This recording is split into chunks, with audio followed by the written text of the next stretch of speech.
নমস্কার। চিন্টু।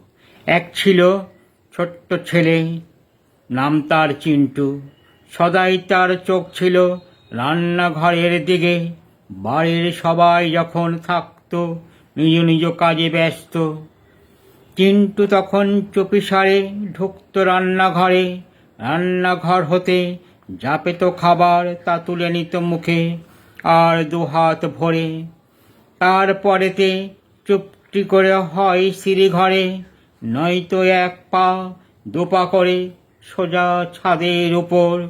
ঘণ্টাখানেক তারে হবে কাটত বেশ মজা করে।